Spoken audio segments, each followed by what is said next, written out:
When comedian and actress Monique first called out Hollywood in the late 2000s, a lot of people didn't want to hear it.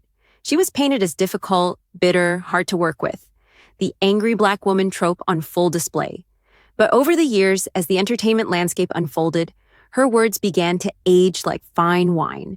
What she was trying to tell everyone about how black people, particularly black entertainers, are used, discarded, and often betrayed by the very system that celebrates them, is being proven again and again.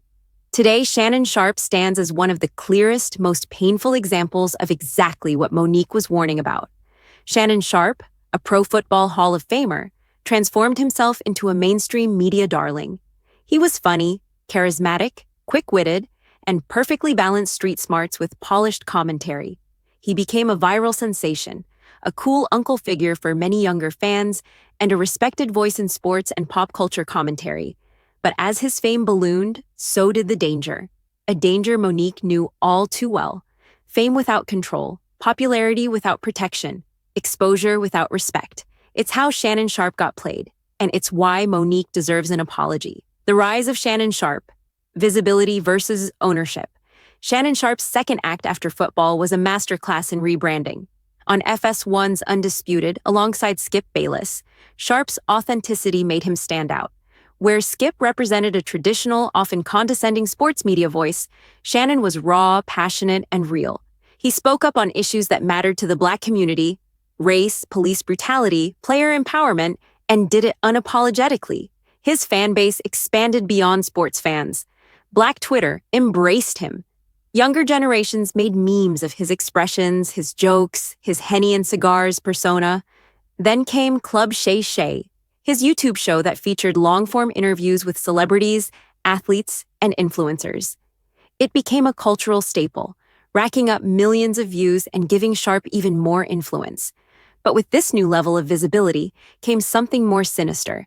He started attracting people, particularly white women in the media world, who saw him not as a respected figure, but as a useful accessory, someone they could use to validate themselves, boost their own visibility with black audiences, and position themselves as in tune with the culture. This was the trap Monique tried to warn about. When you are valuable, you are loved. When you are no longer convenient, you are discarded. How it all fell apart. Shannon's viral moments with white women. Sharpe's interactions with certain white women online and in interviews began subtly problematic, but grew more blatant over time. Take, for example, the viral moments where Sharpe appeared visibly uncomfortable while being flirted with, touched without consent, or subtly belittled in interviews. Instead of the narrative focusing on his discomfort or the inappropriateness of the behavior, the internet spun it. Memes painted him as thirsty, simping, or weak. The media, both white and black, laughed at his expense. This is the exact dynamic Monique described when she talked about Hollywood using black entertainers for laughs, entertainment, and clout, only to abandon or mock them when their humanity shows. It's about control. It's about narrative ownership. It's about who gets to be respected and who gets reduced to a caricature.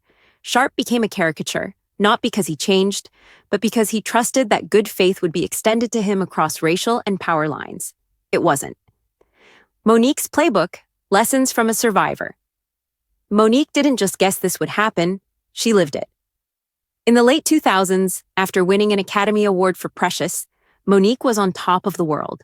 But when she refused to campaign for free for the award season, essentially refusing to do extra promotion unpaid, Hollywood turned on her. Powerful white producers and gatekeepers branded her difficult, ungrateful, and lazy. Meanwhile, white actresses who negotiated aggressively, like Jennifer Lawrence, were celebrated as feminist heroes. Monique was telling the world that for black entertainers, the rules were different.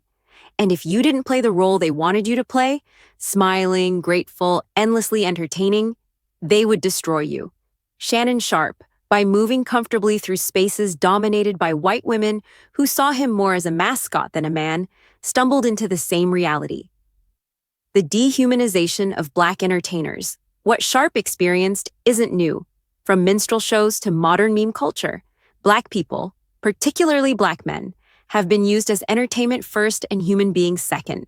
When Sharpe joked, when he played along, he was cool. When he showed discomfort, vulnerability, or real boundaries, suddenly the tone changed. He was doing too much. He was so soft. It mirrors how Monique was funny and fabulous when she played Hollywood's game, but a problem the moment she demanded fair treatment. Visibility without ownership always comes with this risk. You're seen but not respected. You're heard but not listened to, and eventually you are blamed for your own mistreatment. When white women weaponize innocence, one of the hardest parts of this dynamic is the way white women, knowingly or unknowingly, weaponize stereotypes of black men. They lean into the idea that if a black man is uncomfortable or critical, he's being aggressive or hostile. Their proximity to blackness gives them cultural capital, but they are always able to retreat back into whiteness when it benefits them. Shannon Sharpe experienced this firsthand.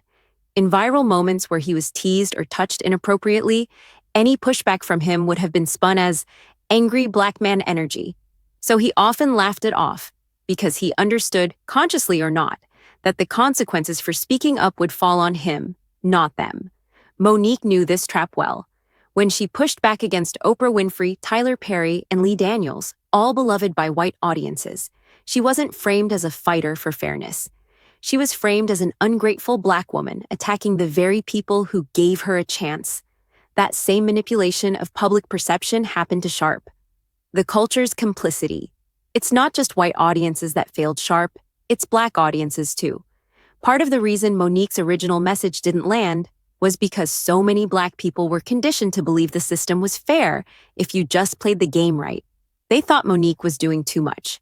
She wasn't being grateful enough. Similarly, many black fans laughed at Sharpe's humiliation without realizing the deeper implications. They reposted the memes. They joined in the mockery.